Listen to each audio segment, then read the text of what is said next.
السلام علیکم ویورز، میرا نام عطاءالرحمان اور آپ دیکھ رہے ہیں عطا بخاری یوٹیوب چینل۔ قرآن کریم کی مسلسل ایکسپوزیشن کے سلسلہ میں آج ہم سورہ آل عمران کی آیت نمبر 17 کی ایکسپوزیشن کریں گے۔ پیچھے جو آیت نمبر 16 تھی اس میں ہم نے جانا کہ مومنین کی آرزو کیا ہوتی ہے اور مومنین ہوتے کیا ہیں، ایمان لانا کیا ہوتا ہے۔ اس آیت کے اندر مومنین کی کوالٹیز بتا رہا ہے قرآن کریم، تو ایک ایک کر کے ہم ان کو واضح کرتے چلے جائیں گے تاکہ بات واضح ہو جائے کہ ان کی کوالٹیز کیا ہیں، الفاظ جو استعمال ہو رہے ہیں ان کے اصل میں میننگ کیا ہیں۔ تو پہلی کوالٹی مومنین کی بتا رہا ہے الصابرین، اپنے مقصد کے حصول کے لیے استقامت کے ساتھ مشکلات کا مقابلہ کرنے والے، یہ ہوتا ہے الصابرین کا معنی۔ اب ہمارے ہاں تو صبر کرنے والا تو وہ ایسا ہی کوئی نقصان ہو گیا تو وہ کہتے ہیں بس جی صبر کریں اب کچھ نہیں ہونے والا، لیکن یہ دیکھیں اپنے مقصد کے حصول کے لیے استقامت کے ساتھ مشکلات کا مقابلہ کرنے والے، قرآن ان کو الصابرین بولتا ہے، یعنی مشکل میں وہ بیٹھ نہیں جاتے، سٹرگل اپنی جو ہے اس کو نہیں ختم کرتے بلکہ جاری رکھتے ہیں۔ دوسری کوالٹی ہے والصادقین، اور اپنے ایمان کو اپنے عمل سے سچ کر دکھانے والے، یہ ہوتا ہے صادقین کے معنی۔ یہ نہیں کہ منہ سے جو کہتے جائیں لیکن عمل کچھ بھی نہ ہو، جو منہ سے کہیں وہ عمل کر کے بھی دکھائیں، اپنے عمل سے اس کو سچ کر کے دکھائیں، ان کو قرآن کریم صادقین بولتا ہے۔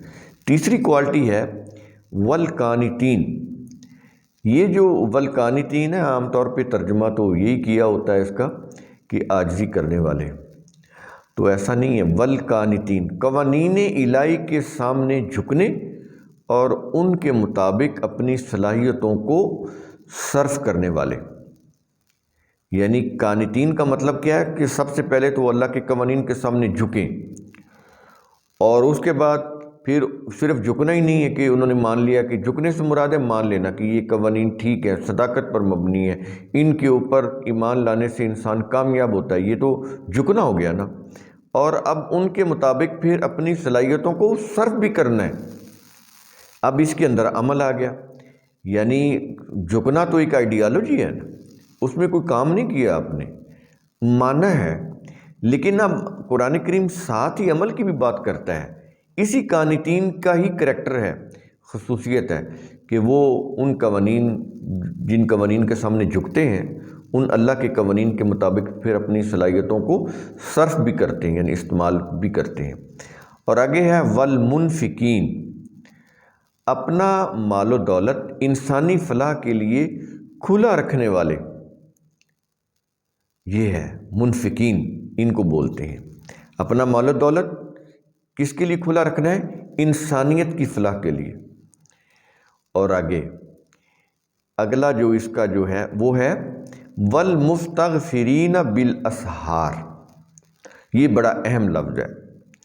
ہر کام کرنے سے پہلے اپنی حفاظت کا سامان یقینی بنانے والے ہوتے ہیں۔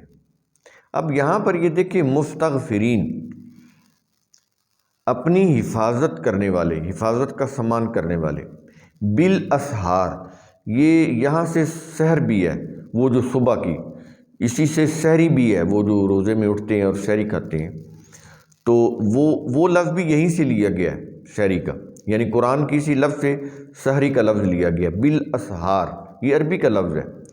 تو ایکچولی اس کے معنی کیا ہے، بنیادی معنی کہ ہر کام شروع کرنے سے پہلے، کیونکہ دن کے شروع ہونے سے پہلے وہ سحری ہوتی ہے، وہ صبح تڑکا صبح ہوتی ہے، اس کے بعد پھر سورج نکلتا ہے، پھر آہستہ آہستہ وہ پھر سورج جو ہے وہ پھر اس کی روشنی تیز ہوتی چلی جاتی ہے، اس کی شدت، اس کی دھوپ کی شدت بڑھتی چلتی چلی جاتی ہے، دن پورا روشن ہوتا چلا جاتا ہے۔ تو یہ چیز ہے بالاسحار، یعنی دن کا آغاز وہ جو ہے، تو ایسے ہی ہر کام شروع کرنے سے پہلے جو اس کا آغاز ہوتا ہے، قرآن کریم اس کی بات کرتا ہے کہ وہ ہر کام شروع کرنے سے پہلے اپنی حفاظت کا سامان یقینی بنانے والے ہوتے ہیں۔ تو پھر یہ کتنی قسم کی کوالٹیز آ گئی؟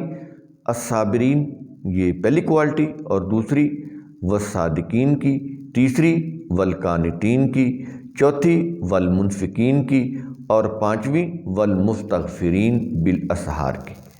یہ ٹوٹل کوالٹیز قرآن کریم نے جو مین نمایاں ان کی خصوصیات ہیں مومنین کی وہ بتائیں۔ اب آپ یہ دیکھیں کہ قرآن کو اگر اسی آیت کو غور سے دیکھیں کہ وہ کہتا ہے کہ کوئی بھی کام کرنا ہے تو اس میں یہ چیز یقینی بنا لیں کہ اس کام کو کرنے کے لیے جتنا بھی حفاظت کا سامان ہے وہ تم نے اس کی ارینجمنٹ کر لیا ہے کہ نہیں کر لیا، اس کو یقینی تم نے بنانا ہے ہر صورت، پھر وہ کام کرنا ہے۔ اب یہ دیکھیں چھوٹی سی، بظاہر تو آپ کو چھوٹی سی بات معلوم ہوگی، لیکن یہ چھوٹی بات نہیں ہے، بہت بڑی بات ہے۔ آپ دنیا میں کوئی بھی کام کرتے ہیں یہی اصول آپ کے سامنے ہوتا ہے۔ آپ کوئی کمپنی لانچ کرنے لگے ہیں، سب سے پہلے آپ یہ دیکھیں گے کہ اس کمپنی کو لانچ کرنے سے پہلے آپ کے پاس کتنی سکل ہے، آپ کے پاس کیا ریسورسز ہیں، آپ کے پاس انٹرپرینیورشپ کی کیا کوالٹیز ہیں، کیا سکل ہے آپ کے پاس، کس طرح کی آپ کے پاس وہ ذرائع ہیں، آپ کے پاس ریسورسز ہیں، ان کو یوٹیلائز کس طرح سے کرنا ہے، پلاننگ کیا کی ہوئی ہے آپ نے۔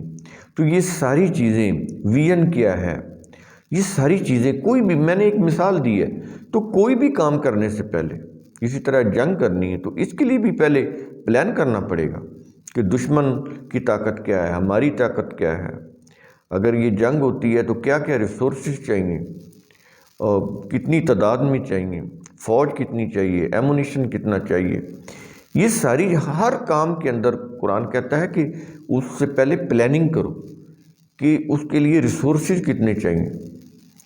یہ چیزیں قرآن کریم جو ہے آپ یہ دیکھیں کہ اس کی تعلیم، اس کے اندر کہیں بھی کوئی ریلیجس کوئی چیز نہیں ہے۔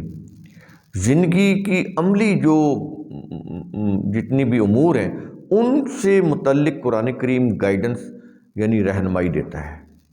اگر اس کو آپ اس طرح سے پڑھیں گے تو یہ آپ کے اندر ایک عظیم انقلاب برپا کر دے گا، آپ کے برین کے اندر آپ کو سوچنے پر مجبور کر دے گا، بشرطے کہ آپ اس کو غور و فکر سے پڑھیں۔ تو اس لیے قرآن کریم کہتا ہے کہ ثم تتفکروا، غور و فکر کیا کرو۔ جب تک ہم غور و فکر نہیں کریں گے، سوچیں گے نہیں، تو نہ قرآن سمجھ آئے گا، نہ زندگی کے حقائق سمجھ آئیں گے، نہ ہم زندگی کے حقائق کو فیس کر سکتے ہیں۔ تو قرآن کریم زندگی کے حقائق کو فیس کرنے کے لیے انسان کو تیار کرتا ہے۔ وہ اس لیے اب تعلیم دیتا ہے کہ انسان اپنے عقل سے کام لینا سیکھ جائے، لعلکم تعقلون کہتا ہے۔ تو اس لیے کہتا ہے کہ تم یہ سمجھو اور عقل سے کام لینا سیکھ جاؤ۔ یہ اس لیے قرآن کریم کا یہ بنیادی مقصد ہے۔ تو بڑا اہم یہ قرآن کریم کے یہ گوشے ہیں کہ اگر ان کے اوپر آپ غور کریں تو اس سے پتہ چلتا ہے کہ یہ اللہ کا کلام ہے، یہ کتنا قدیم کلام ہے۔ اس دور کے اندر اس طرح کی باتیں کرنا تو یہ تو انسان تو سوچ بھی نہیں سکتے جس انداز سے قرآن کریم بات کرتا ہے۔ تو ان چیزوں سے پتہ چلتا ہے کہ یہ اللہ کا کلام ہے۔ بہت ساری چیزیں ہیں جہاں سے ہمیں یوں کہہ لیں کہ ہمیں گواہی، ہمیں شہادت مل جاتی ہے کہ واقعی یہ اللہ کا کلام ہے، کہ جو پوری انسانیت کو اس طرح سے گائیڈ کر رہا ہے۔ تو قرآن کریم کا اصول ثم تتفکروا، اس کی روح سے آپ خود بھی سوچا کریں، سمجھا کریں، غور و فکر کیا کریں۔ شکریہ۔